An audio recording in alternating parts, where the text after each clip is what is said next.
A little girl whispers, "There's a camera in your office." Millionaire exposes spy fiancée. Before we dive in, hit the like button if you BS or Abe. Kindness can change the world. Enjoy the story. 8-year-old Isa Monroe had learned to watch before she spoke.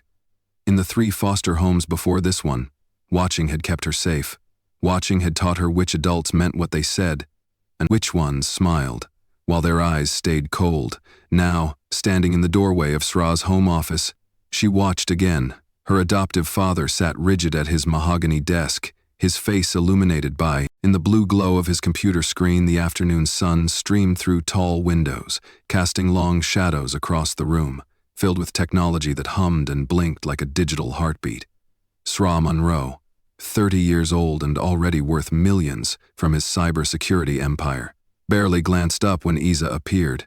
His fingers danced across the keyboard as he spoke into his headset about encryption algorithms and security protocols. To most people, he was a genius. To EA, he was still a stranger who'd decided to do something good by adopting her. She'd been living in his sprawling suburban home for 6 months, and he still felt like a visitor who might be asked to leave at any moment. Sra provided everything she needed: a beautiful room, the best schools, more toys than she'd ever imagined. But he provided them the same way he managed his business accounts: efficiently, distantly, with good intentions, but little warmth. Isa's small fingers traced the doorframe as she summoned her courage. There were things she needed to tell him, things she'd seen that made her stomach twist with worry. But every time she tried to speak to Sra about anything important, he seemed to look right through her as if she were just another problem to be solved with money and good planning. The Zoom call droned on. Sra discussed firewalls and data protection with faceless executives, while Isa shifted her weight from foot to foot. She'd been standing there for 10 minutes, waiting for him to notice her, when something made her step forward. Later, she wouldn't be able to explain what gave her the courage. Maybe it was the way the light caught something small and black tucked behind the gilt-framed painting Sabui had given Sra last month. Maybe it was the memory of her mother's voice telling her that truth was more important than politeness. Or maybe it was simply that 8-year-old hearts know things that 30-year-old minds have forgotten. Hila walked to Sra's chair and gently tugged on his sleeve. He held up one finger without looking at her, the universal adult signal for wait. But Hila had waited long enough. She tugged again, more insistently. "Just a second, sweetie," Sra murmured, still focused on his screen. This time Isa didn't wait.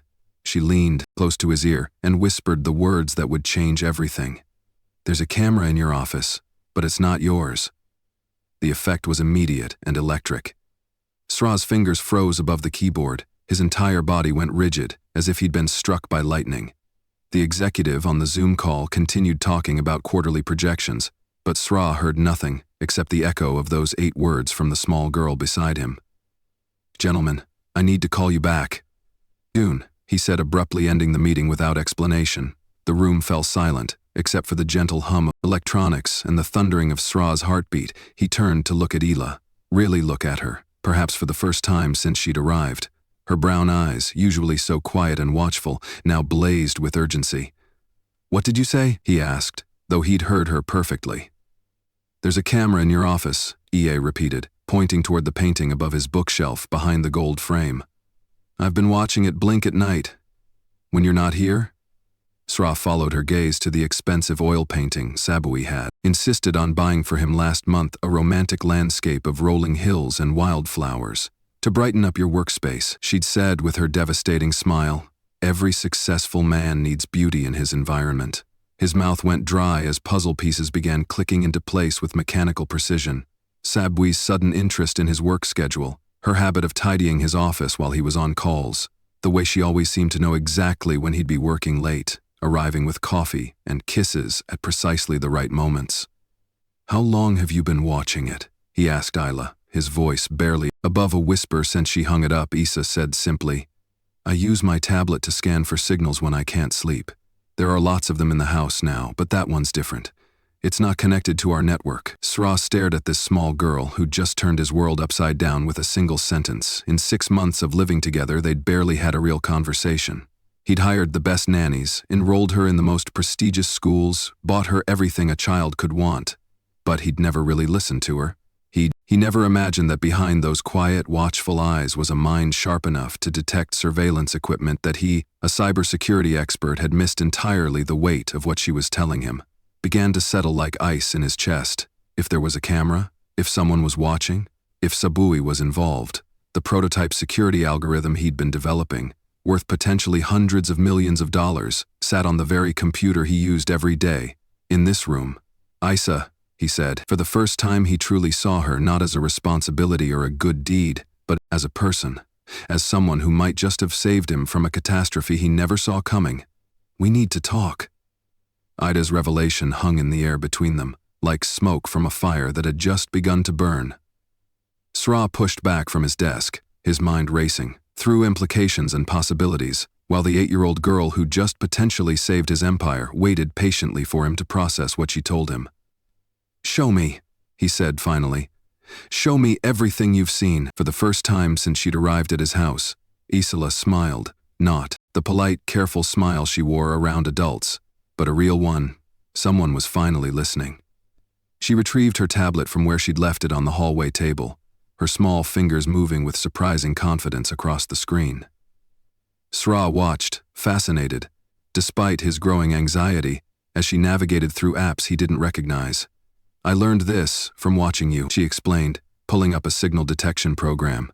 "When you were working on the router configuration last month, I downloaded it to see what was making my room feel buzzy at night." The tablet. Screen filled with a network map of their house. Sra recognized his own devices.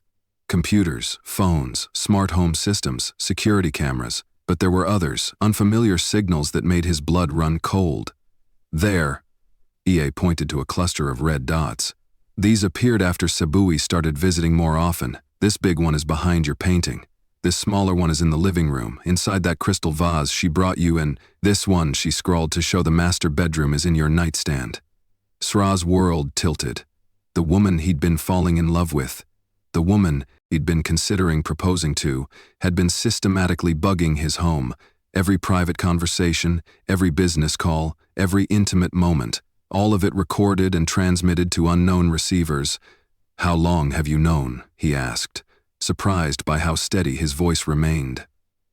3 weeks, Ia said quietly. "I kept trying to tell you, but..." She trailed off. But they both knew why she'd hesitated. He'd been too busy, too distracted by work and by Sabui's intoxicating presence to pay attention to anything an 8-year-old might have to say. "Tell me about Sabui," he said. "What have you seen her do?"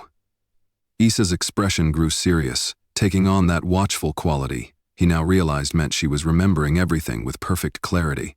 Children who'd been through the foster system learned to pay attention to details adults missed. Their survival had once depended on reading the signs correctly. "She comes here when you're not home sometimes," Ia began. "She has a key, but she always acts surprised when I see her, like she forgot I'd be here.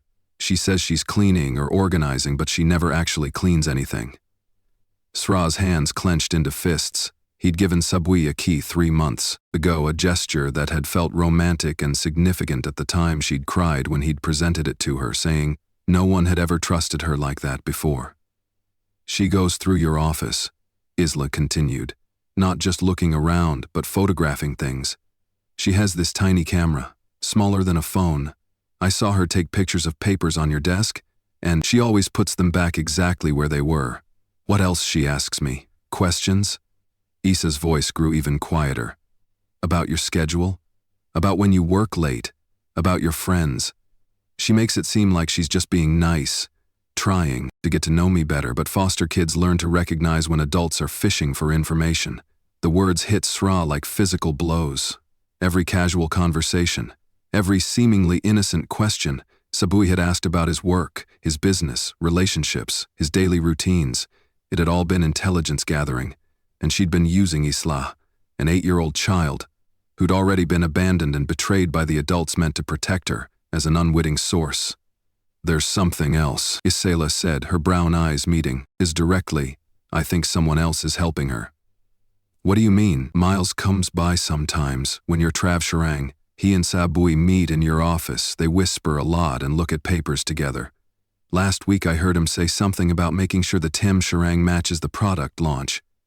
Miles Rensra's CFO and one of his oldest friends.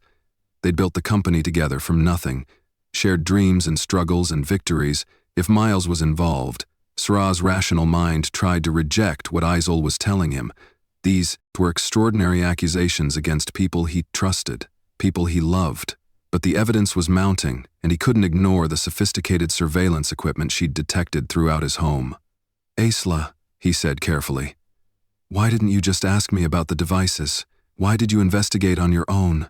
She looked down at her tablet, suddenly seeming very young, because adults don't usually BS rave kids, especially kids like me, and because, she paused, struggling with something, because I thought maybe you already knew. Maybe it was part of your security system and I was being paranoid. The admission broke something inside Sray's chest. This brilliant, observant child had been carrying the weight of this discovery alone for weeks, uncertain whether to trust her own perceptions or the adults around her. She'd been protecting him while simultaneously protecting herself from the disappointment of not being besraved you, he said firmly, and I'm sorry I didn't listen sooner. Isa's smile this time was radiant. So, what do we do? Now, for the first time in their 6 months together, Sra looked at EA as a partner rather than a responsibility. Her insights had already proven more valuable than those of his entire security team. Her careful observation and technological aptitude had uncovered a sophisticated espionage operation that could have destroyed everything he'd built. Now, he said, we figure out exactly what they're after, and we stop them. Trust is earned in moments like these. Think about a time when someone surprised you with their wisdom or strength.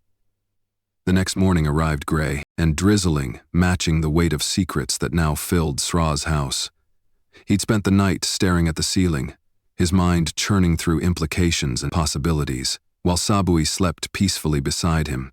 Every breath she took felt like a lie, every unconscious touch like a betrayal. Issa found him in the kitchen at dawn, dark circles under his eyes. As he mechanically stirred coffee, he wouldn't drink. She was already dressed for school, her small backpack slung over her shoulder. But her expression suggested she hadn't slept any better than he had. "We need help," she said without preamble, settling onto the bar stool across from him.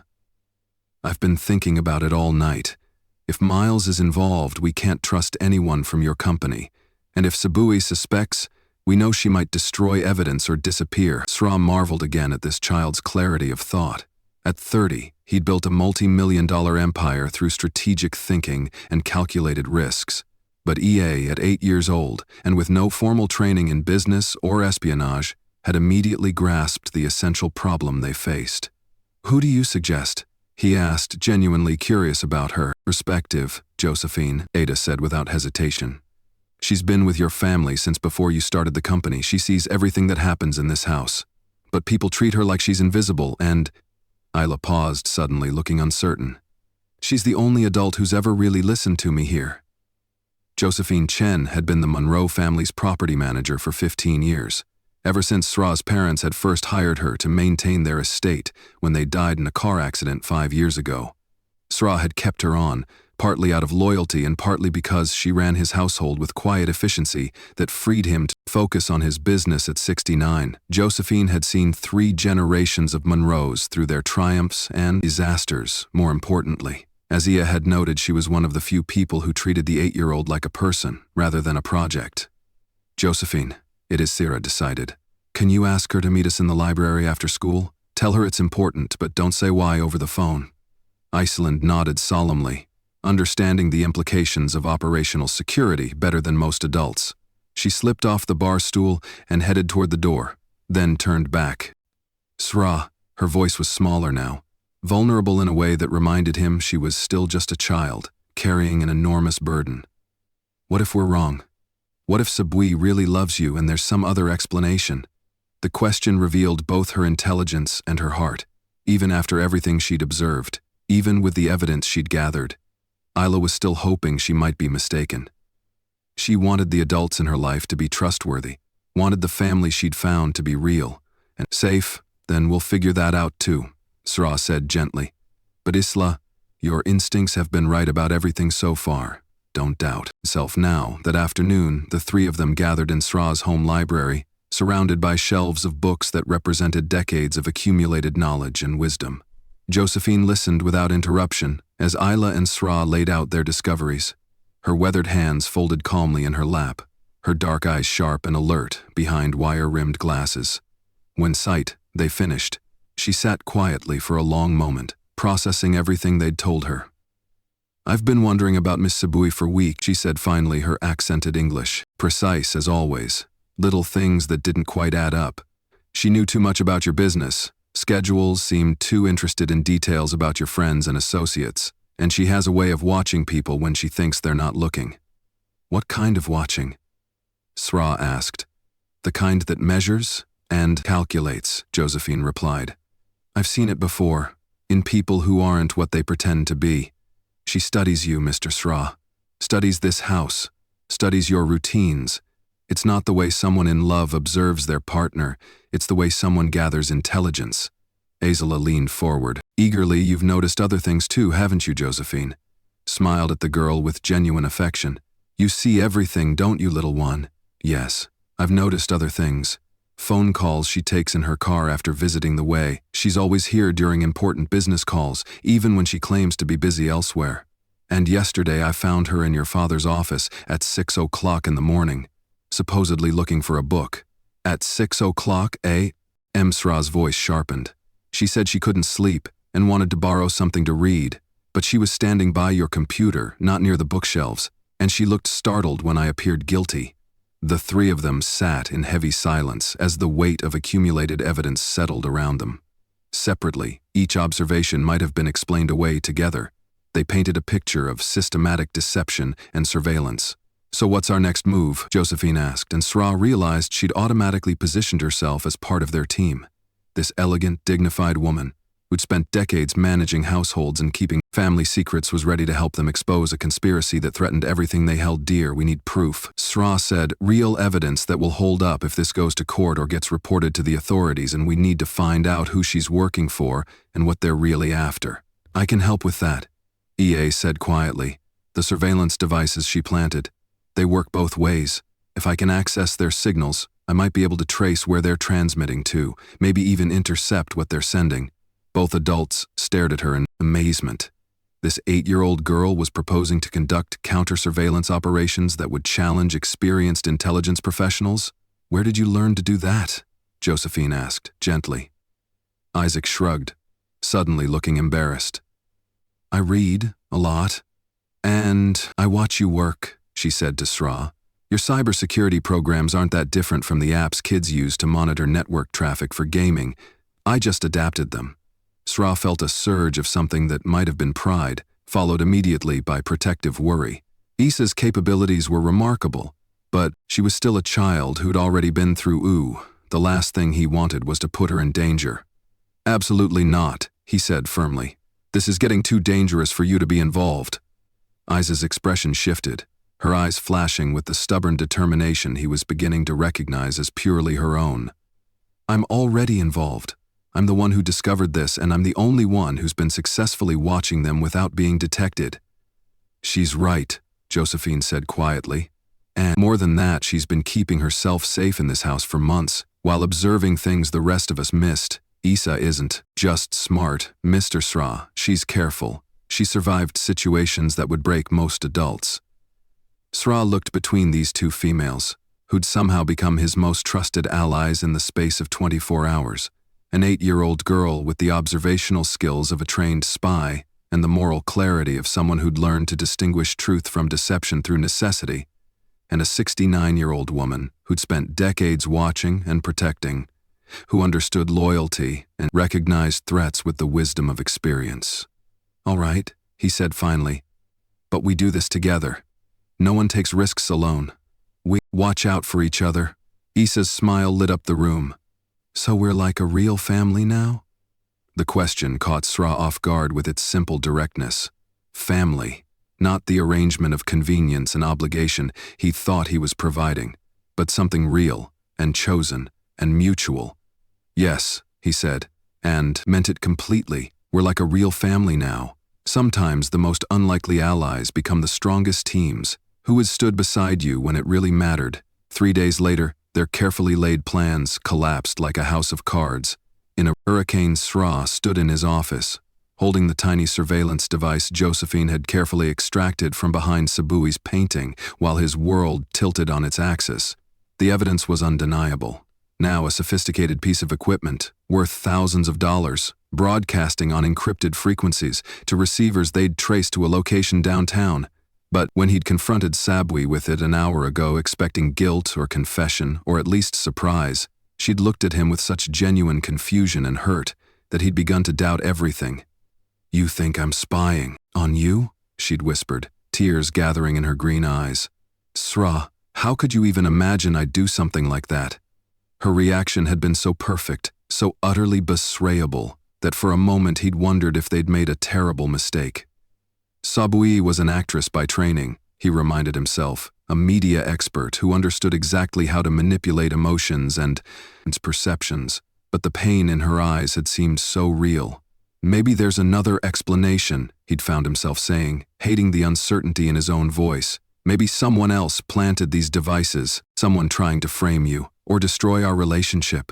Sabui had thrown herself into his arms, then sobbing against his chest, whispering about how scared she was that someone was targeting them, how grateful she was that he was willing to consider her innocence.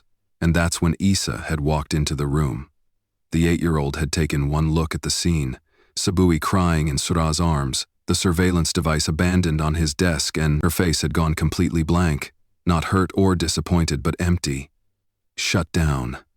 It was an expression Sra recognized from their first few weeks, and together, when she'd still been braced for rejection and abandonment.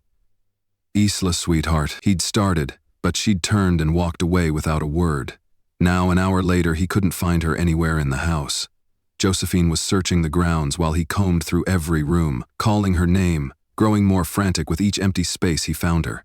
Finally, in the last place he thought to look, the small storage room behind the garage where they kept holiday decorations and forgotten furniture. She was curled up, behind a stack of boxes, her tablet clutched against her chest, her face streaked with tears. She'd tried to wipe away. "Issa." He sank down beside her, his heart breaking at the defeat in her small frame. "Talk to me, sweetheart." "You don't betrave me," she said quietly, not looking at him. "I showed you everything. I explained everything, but you still choose her." "That's not true. I do betrave you. The evidence is overwhelming." "Then why is she still here?" Issa's voice was barely above a whisper, but it cut through him like a blade. "Why are you letting her cry on you until she's innocent, when we both know she's lying?" Sra had no answer for that, or rather he had an answer he didn't want to admit. Despite everything they discovered, despite the surveillance equipment and the documented deception, part of him still wanted to be Sra. Sra of Sabui was innocent. Part of him was still susceptible to her tears and her explanations, and the intoxicating possibility that this was all some terrible misunderstanding. "Adults are complicated," he said lamely. "Sometimes we want things to be true even when we know they're not." Aya finally looked at him, and the disappointment in her brown eyes was devastating. "I thought you were different. I thought you actually listened." "I am listening. I did listen." "No," she said with the terrible clarity of a child who'd been let down too many times. "You listened to what I said, but you didn't be a rage. It was more important than what you wanted, just like all the other adults." She was right, and they both knew it. Har had spent his entire adult life making hard decisions based on evidence and logic, cutting ties with people who threatened his business or betrayed his trust. But when it came to Sabui, when it came to his own emotional needs and desires, he'd wavered. He'd allowed doubt to creep in, not because the evidence was weak, but because accepting it would mean losing something he desperately wanted to keep. "You're right," he said quietly. "You're absolutely right. And I'm sorry." Asa studied his face with those two wise eyes. "Are you sorry enough to do something about it?" "What do you mean?" "I mean, Sebwe's still in our house right now, probably planting more devices or stealing more information while we're out here talking. I mean, Miles is probably getting a report from her tonight about how successfully she handled your suspicions. I mean, they're going to keep doing this until they get whatever they came for, and then they'll disappear and leave us with nothing." Straw felt something shift inside his chest, a hardening of resolve that reminded him why he'd been successful in business for so long. Isa was right. While he'd been wrestling with his emotions and hoping for impossible explanations, the people who'd betrayed them were probably making their final moves. "What do you need me to do?" he asked. "I need you to trust me," Isela said simply. "Not just brave me, but actually trust me enough to let me help catch them. I've been working on something while you were figuring things out." She opened her tablet and showed him a screen full of data streams and network traffic that looked like something from his own cybersecurity programs. "I've been monitoring their communications for the past 3 days. They're planning something big for tomorrow night, something called final extraction that involves your prototype algorithm." "How do you know all this?" "Because I hacked their surveillance system," EA said matter-of-factly. "The same way they've been watching us, I've been watching them." And Shra. Her voice grew harder, more determined than any 8-year-old should ever need to be. "They're not just stealing your algorithm. They're planning to destroy your reputation by making it look like you sold it voluntarily. Miles has been preparing documents that make you look like a willing collaborator." The final piece of the puzzle clicked into place with crystalline clarity. This wasn't just industrial espionage. It was character assassination, designed to destroy him completely while enriching his enemies. And he'd almost let it happen because he'd been too emotionally compromised to trust the one person who'd been trying to save him. Sra looked at this remarkable child who'd been abandoned by multiple families, who'd learned to read deception and betrayal in adults' faces as a survival skill, who'd used her pain and experience to develop instincts that had already saved him once. "I trust you," he said, and this time he meant it, completely. "What's the plan?" Issa's smile was fierce and determined. "We're going to give them exactly what they want, and when they take it, we're going to be ready." The hardest lessons come when we realize our hearts and our minds are telling us different things. Have you ever had to choose between what you wanted to be SRAV and what you knew was true? The truth came in fragments over the next 18 hours, each piece more damning than the last. Josephine found the first breakthrough while sorting through financial records she'd quietly been investigating.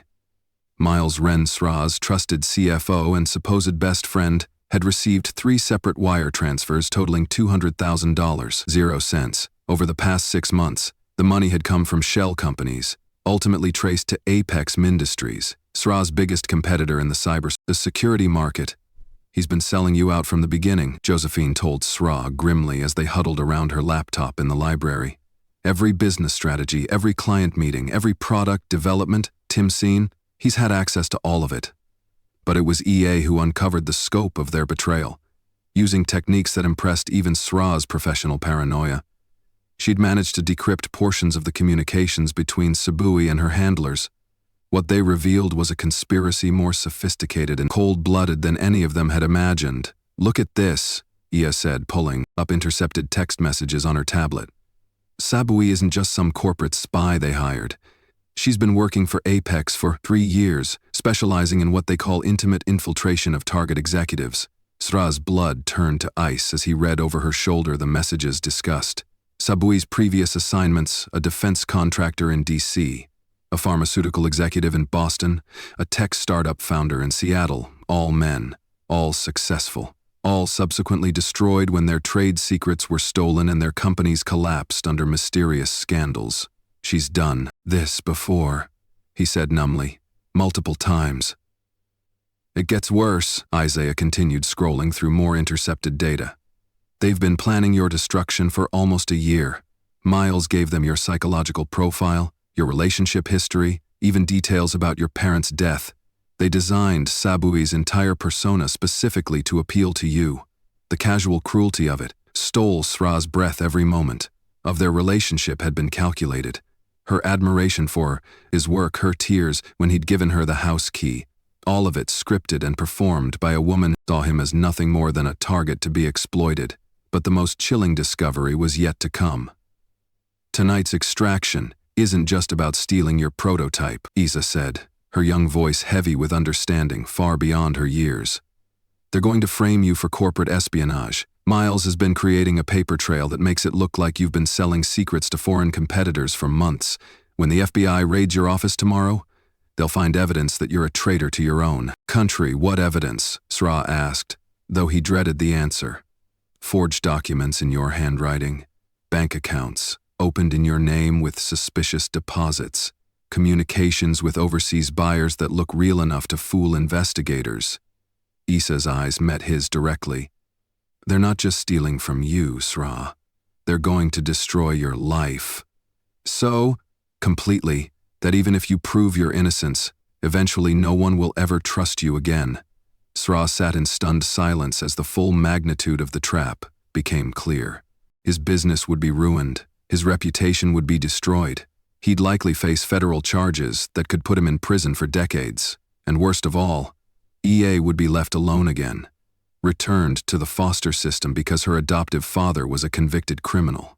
Why, he asked finally, why go to such extremes? The algorithm is valuable, but not worth this level of risk and complexity. Because it's not just about the algorithm, Josephine said quietly. She'd been reading through more of the intercepted communications, her face grave. Apex Industries is planning a hostile takeover of your entire company. With you disgraced and facing criminal charges, your stock price will collapse. They'll be able to buy controlling interest for pennies on the dollar. It's brilliant, in a horrible way. Isela added with the analytical clarity that never failed to amaze him. They get your technology, your company, your market share, and your client base, all for the cost of bribing one employee and hiring one very skilled actress. Sra looked around the library at these two extraordinary people who'd become his family in the most unlikely way possible. Josephine, whose loyalty and wisdom had sustained him through tragedy and triumph. Isa, whose courage and insight had saved him from destruction he'd never seen coming. They were depending on him to protect them, and he'd almost failed them completely. Not if we stop them first, he said, his voice carrying the hard edge of determination that had built his empire from nothing. Josephine, can you get us copies of everything Miles has been falsifying? I want to know exactly what evidence. They're planning to plant, already working on it, she replied with a smile that was pure steel. I've been his assistant for 5 years. I know where he keeps everything. And Isela Sra turned to the 8-year-old who'd somehow become his most valuable ally. How much can you intercept of their communications without them detecting you? All of it, she said confidently. They're using encrypted channels, but they're not expecting to be monitored by their own surveillance equipment. I can see every message, every plan, every backup strategy they've prepared. Then here's what we're going to do, Sra said Fei. The familiar thrill of a chess game where he finally understood his opponent's strategy. We're going to let them execute their plan exactly as they've designed it. But when they reach for the prize, they're going to find we've set a trap of our own. What kind of trap? Issa asked, her eyes bright with anticipation. Sra's smile was sharp as a blade, the kind that turns predators into prey. Tomorrow night, when they think they're destroying me, we're going to destroy them instead. And we're going to make sure the whole world knows exactly what they tried to do for the first time since this nightmare began.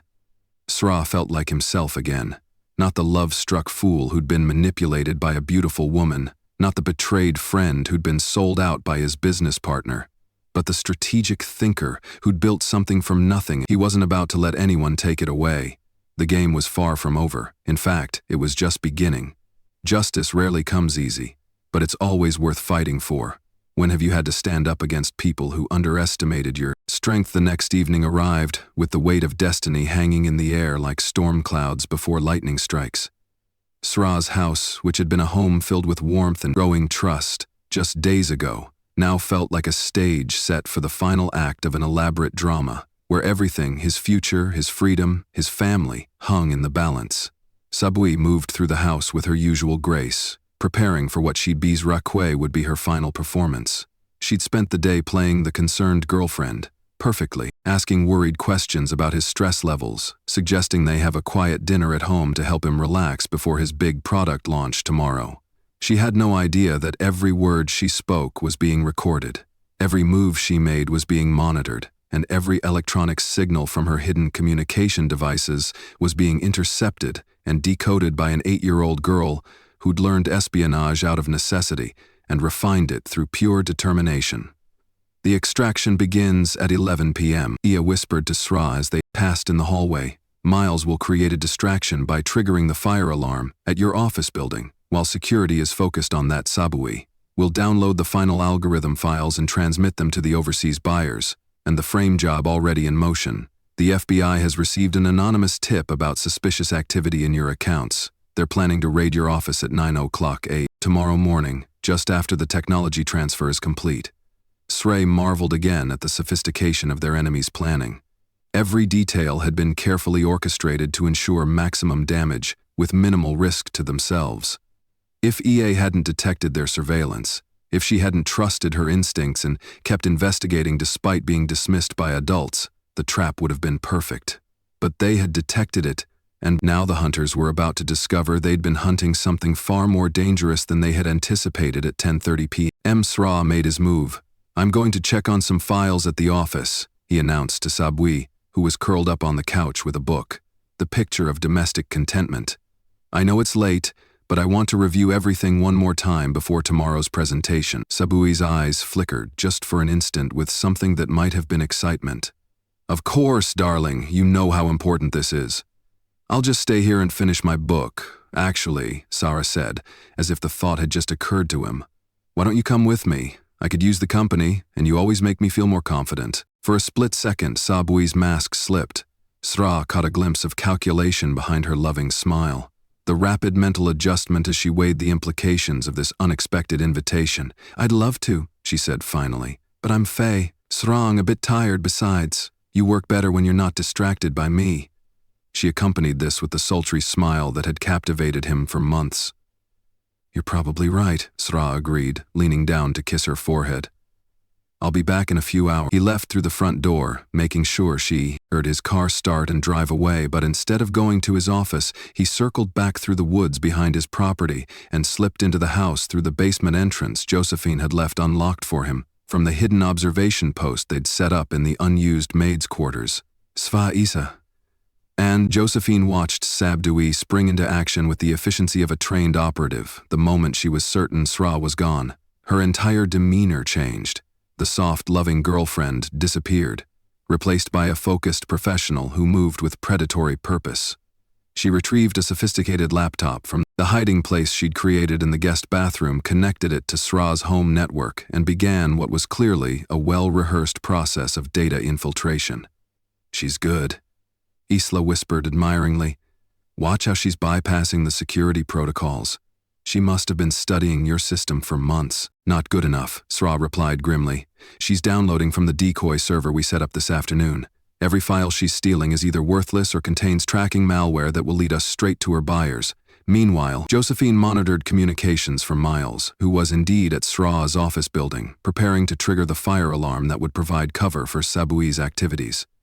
His text messages to his Apex handlers revealed a man convinced he was about to become wealthy beyond his dreams. At 11:15 p.m. Everything went according to the conspirators' plan. The fire alarm at Sra's office building created chaos as security teams responded to what appeared to be a genuine emergency. Sabui completed her download and began transmitting the stolen files to encrypted servers overseas. Miles prepared to plant the forged evidence that would frame Sra for treason.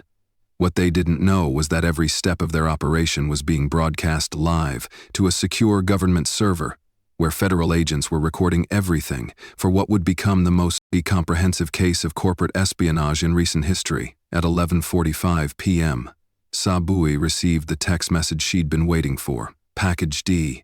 Sravard, initiate Phase 2. Phase 2 was the destruction of evidence and her own disappearance. Within minutes, she would delete all traces of her activities, plant the final pieces of incriminating evidence against Sra, and vanish forever by tomorrow morning. She'd be on a plane to a non-extradition country with enough money to live comfortably for the rest of her life. Instead, she found herself looking into the faces of Sra Isla and Josephine as they emerged from their hiding place. "Hello, Sabui," Sra said calmly. "Or should I call you by your real name?" "Rebecca Santos. Age 31. Wanted by the FBI for industrial espionage in 4 states. The transformation was instantaneous and chilling. The woman who'd spent months convincing him she loved him disappeared completely, replaced by someone whose eyes held nothing but cold calculation and barely contained rage. "You have no idea what you've stumbled into," she said, her voice carrying an entirely different accent now. This is bigger than your little company. Bigger than your naive understanding of how the world really works." "You're right," Sra agreed. It is bigger than I understood. That's why the FBI has been recording everything for the past 6 hours. That's why your buyers overseas are actually federal agents conducting a sting operation, and that's why Miles is currently being arrested at my office building. Sabui's face went white as the full scope of their counter-operation became clear. Impossible. We monitored everything. We controlled every variable. You controlled every variable. Except one, Ida said, stepping forward with the quiet confidence of someone who'd outmaneuvered adults far more experienced than herself. You never considered that an 8-year-old foster kid might be smarter than your entire operation. The look Sabui turned on EA was pure venom. You, little... I wouldn't finish that sentence. Sra interrupted his voice, carrying a warning that made Sabui take an involuntary step backward. You're talking to the person who saved my life and exposed your entire criminal network. Show some respect. Outside, the sound of sirens grew louder as federal agents surrounded the house. The trap that had taken months to set was finally springing shut. Not on Sra, but on the people who tried to destroy him. Just as Sra reflected sometimes came in the most unexpected packages. The most satisfying victories are the ones where the underestimated rise up to protect what matters most. 6 weeks later, Sra stood in the courthouse lobby watching Miles Wren being led away in handcuffs, his former CFO and supposed best friend now facing federal charges that would likely keep him imprisoned for the next 20 years. The man who'd helped him build his company for nothing, who'd shared dreams and struggles, and what Sra had believed was genuine friendship had looked right through him as if he were a stranger. Betrayal, Sra had learned, left scars that went deeper than any physical wound. But healing, he was discovering, would come from the most unexpected sources. He looked smaller than I remembered, Issa observed quietly from beside him. At 8 years old, she'd become the star witness in a federal investigation that had unraveled a corporate espionage network spanning multiple industries and several countries. Her testimony had been so clear, so detailed, and so technologically sophisticated that prosecutors were calling it the most compelling evidence they'd ever presented. People usually do when you see them clearly, Josephine replied, adjusting Ila's new dress. The formal adoption proceedings had concluded an hour ago, and Il Monroe was now officially, legally, and permanently part of their family. Sra looked down at the adoption certificate in his hands, the legal document that meant far less than the emotional truth they'd all discovered over the past 2 months. Family wasn't about paperwork or blood relations or good intentions. It was about choosing to stand together when the world tried to tear you apart. It was about trust, earned through crisis, and love proven through action. So what happens now? Ia asked, slipping her small hand into his. The gesture was natural now, comfortable in a way that spoke of security and belonging rather than politeness or duty. Now we go home, Sra said simply. To our home. The house felt different when they walked through the front door that evening. The surveillance equipment had been removed. The hidden cameras and listening devices that had turned their sanctuary into a stage for deception were gone. But more than that, the very air felt cleaner. Honest, in a way it hadn't been since Sabui had first crossed the threshold with her. Calculated smiles and scripted affection, they'd redecorated together over the past few weeks, the three of them choosing new furniture and colors and artwork that reflected who they actually were rather than who they thought they should be. Isa's drawings now hung in frames, alongside expensive paintings. Josephine's family photos had places of honor on the mantelpiece. The house had become a home, in every sense that mattered. I have something for you, Sra told Ida as they settled in the living room with hot chocolate and the comfortable silence of people who no longer needed to perform for each other. He handed her a small wrapped box, watching as her eyes widened with the shrug of a child who was still learning that good surprises were possible in her life. Inside was a device that looked like a sophisticated smartphone, but was actually something far more special, a prototype security scanner. Sra had been developing specifically for her, incorporating all the techniques she'd used to detect the surveillance equipment that had said them both. It's yours, he said. Your own invention. Based on your innovations, I filed the patents in your name.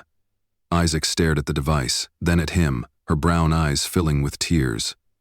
Mine, really? Mine, really yours? You're the youngest patent holder in the history of cybersecurity technology, and when you turn 18, the licensing fees will have generated enough money to pay for any college you want to attend. But it wasn't the financial implications that made Isla cry. It was the recognition, the acknowledgement that her contributions had been real and valuable and worthy of protection. For a child who'd spent years being dismissed and overlooked, having her innovations legally recognized and protected was validation of the deepest kind. "There's something else," Josephine said gently, producing an envelope from her purse. "This came today." Inside was a letter from the FBI's Cyber Crimes Division, formally thanking Issa for her assistance in breaking up what they were calling one of the most sophisticated industrial espionage rings in American history. They were recommending her for a civilian commendation, an honor that would become part of her permanent record and capability. "They want to know if you'd be interested in consulting work when you're older," Sra explained. "Apparently your methods impressed some very important people in Washington." He looked at the letter, then at the two adults who'd become her chosen family, and smiled with pure happiness. "Will you help me write back to them?" "Of course," Sri said. "We'll do it together, everything together from now on." As evening settled around them, they talked about practical things, school schedules and vacation plans, and the security upgrades they wanted to install now that they understood how vulnerable their previous systems had been. But underneath the ordinary domestic conversations ran a deeper current of connection and commitment they'd been tested by betrayal and conspiracy by people who'd tried to use their trust against them and their love as a weapon for destruction. They'd survived, not just intact, but stronger, bound together by crisis in ways that good times alone could never have achieved. "I love you both," Isola said as Josephine tucked her into bed that night, the words spoken with the simple directness of someone who no longer feared that love was temporary or conditional. "We love you too, darling," Josephine replied, kissing her forehead. "Forever and always." Sra stood in the doorway, watching this bedtime ritual that had become precious to him, thinking about how completely his life had changed 6 months ago. He'd been a successful but lonely man who'd adopted a child out of a sense of obligation and social responsibility. Tonight, he was part of a family that had chosen each other through trial by fire and emerged stronger than he'd ever imagined possible. Love, he'd learned, wasn't something that happened to you, it was something you did every day, through the small acts of attention and care that said, "You're important to me, you matter, your voice is heard." And trust, real trust, wasn't given blindly, it was earned through consistency, proven through crisis, and honored through the choice to keep choosing each other, even when it was difficult. As he turned off the lights and headed to his own room, Sra reflected on the lesson he'd never expected to learn from an 8-year-old girl. Sometimes the smallest voices carry the most important truths, and the people you least expect to save you turn out to be exactly the family you never knew you needed. Real family is built through choosing each other, again and again. Especially when it's hardest, who has chosen you, and who have you chosen? In return, 1 year later, Sra Munro stood at the window of his home office, the same room where a small girl had once whispered words that changed everything, watching Isa install security software on Josephine's laptop with the patient expertise of someone who'd found her calling early in life. The sun streamed through windows that now held no secrets, illuminating a space that had been transformed from a target for espionage into a sanctuary for innovation. The walls displayed framed articles about their story, including a feature in Forbes about the 8-year-old who revolutionized corporate security and a piece in People magazine titled "The Family That Fought Back." But the most treasured item in the room was a simple handwritten note from Isla, framed on his desk. "Thank you for finally listening. Love your daughter, not adopted daughter, not foster daughter, just daughter." The distinction mattered in ways that legal documents could never capture. "Are you sure you want to do this?" Josephine asked from the doorway, her voice carrying the gentle concern of someone who'd watched him rebuild his life from the ground up. Over the past year, Sra nodded, looking at the calendar on his desk. Today marked exactly 1 year since Sabrui's arrest. 1 year since the federal raids that had exposed the Apex Industries conspiracy. 1 year since their family had been forged in the fire of betrayal and emerged stronger than ever. It was also the day he'd chosen to make an announcement that would change everything again. He said, gathering his courage, in the way he'd learned to do over the past year, not by shutting down his emotions, but by acknowledging them and moving forward anyway. "I have something important to tell you both." Ia looked up from the laptop, her brown eyes bright with curiosity at 9 years old. She'd grown taller, more confident, but she still possessed the watchful intelligence that had saved them all. The difference now was that her vigilance came from strength rather than fear, from the security of knowing she was wanted and valued rather than the terror of potential abandonment. I've decided to step back from day-to-day operations at the YR company. Sra continued. I'm promoting Sarah Chen, the CEO, and I'm going to focus on research and development. Specifically, I want to work on technology that helps protect families like ours. Josephine smiled knowingly. You're going to build better security systems for homes, among other things. But more importantly, I want to be present for this family in ways I wasn't before. I want to be the kind of father who hears what his daughter is trying to tell him the first time she says it, not the 20th. Ia's face lit up with pure joy. Does this mean you'll have time to help me with the new scanner prototype? It means I'll have time for whatever matters to you, Sra replied. School projects, science fairs, teaching you to drive when you're old enough, scaring away boys when you start dating. In about 20 years? 20 years? Isa laughed. That seems excessive. 30 years. Then I'm flexible. Josephine shook her head with fond exasperation. Men, always thinking they can control timing when it comes to matters of the heart. But her eyes held deep approval as she watched the easy banter between father and daughter. This was what she'd hoped for when she'd first encouraged Sra to really listen to EA. Not just the resolution of a crisis, but the building of genuine relationship that would sustain them through all the ordinary challenges and joys that lay ahead. There's something else, Sreya said, his tone growing more serious. I've been thinking about what we learned this year, about how easy it is for people to be fooled by those who prey on trust and lansreness. I want to do something about that. He pulled out a business plan he'd been working on for months, pages of detailed proposals and financial projections for something entirely new. I want to start a foundation, he explained, an organization that helps people who've been targeted by confidence schemes, romance scams, corporate espionage. I want to provide resources for victims, training for law enforcement, and education programs that teach people to recognize the warning signs. What would you call it? Isla asked, already scanning through the proposal with the rapid comprehension that never failed to amaze him. The ISA Foundation, Sra said simply, named after the person who taught me that wisdom doesn't come from age or experience alone. It comes from paying attention to the truth, even when that truth is inconvenient or painful. Isa stared at him, speechless. For one of the few times in their relationship, the idea that her name would be associated with helping others, that her experience and insights would be used to protect people from the kind of deception they'd faced, clearly overwhelmed her. In the best possible way, I think Josephine said quietly, that sounds like exactly the right way to honor what you've all learned over the following months as the foundation took shape and began its work. Sra discovered that the lessons Isa had taught him extended far beyond cybersecurity and corporate espionage. She'd shown him that listening, really listening to the people you love, was the foundation of every meaningful relationship. That trust wasn't something you gave automatically, but something you built through consistent actions over time. That family wasn't about who shared your DNA, but about who chose to stand beside you when life tried to knock you down. Most importantly, she taught him that some of the most important truths come from the smallest voices. The children, the overlooked, the underestimated, who see clearly because they haven't yet learned to doubt their own perceptions in favor of what others expect them to. Straight on the first anniversary of the EA Foundation, they received a letter from a woman in Ohio whose elderly mother had been saved from a romance scam by information she'd learned from their educational programs. The would-be victim had recognized the warning signs and contacted authorities instead of sending money to someone who claimed to love her but had never met her in person. One more family safe, Isla said softly, as she read the letter aloud during dinner that night. One more person who listened to that little voice inside that says something's not right.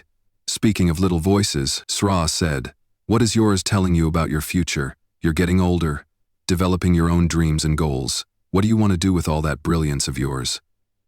Isa considered the question with characteristic seriousness. I want to keep learning about technology, about people, about how to protect the things that matter. And I want to help other kids who don't have families yet find theirs. The way I found mine, that sounds like a perfect plan, Josephine said, warmly. And you'll always have us to support you, whatever you decide. As they cleared the dinner dishes together, a family ritual that had become precious to all of them, Sra reflected on how completely his understanding of success had changed a year ago. He'd measured his worth by profit margins and market share by the size of his bank account and the recognition of his peers. Now he measured it by Isa's laughter, by Josephine's contentment, by the knowledge that they'd built something real and lasting. Together he measured it by the families they'd helped through the foundation, by the young people who'd learned to trust their instincts because of Ila's example, by the simple but profound satisfaction of living a life aligned with his deepest values. That night, as he tucked Ila into bed, a ritual she still treasured despite her growing independence, she looked up at him with those wise brown eyes that had seen too much too early, but had never lost their capacity for hope. "Thank you," she said simply. "For what?" "Sweetheart, for listening, for BSRASing me, for becoming the kind of father who hears what his daughter is trying to tell him." Srey kissed her forehead, his heart full of gratitude for the child who taught him that the most important conversations often begin with whispers, and that the smallest voices sometimes carry the greatest wisdom. "Thank you," he whispered back, "for teaching me how to listen." Outside, the world continued its complex dance of joy and sorrow, triumph and betrayal, connection and loss.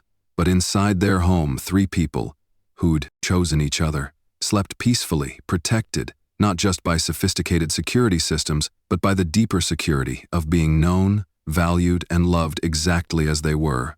And in the morning they would wake up together, ready to face whatever challenges came their way, secure in the knowledge that some families are built through crisis and strengthened through choice, and that the most powerful force in the world is a small voice speaking truth to those wise enough to listen. Your voice matters, no matter how small it might seem. Your instincts are valuable, your observations important, your truth worth sharing.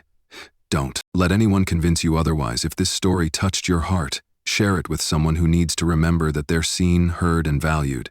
Like this video, if you rave in the power of chosen family, and subscribe for more stories that celebrate the strength found in unexpected places. Sometimes the person who saves us is the one we least expect, and sometimes that person is ourselves.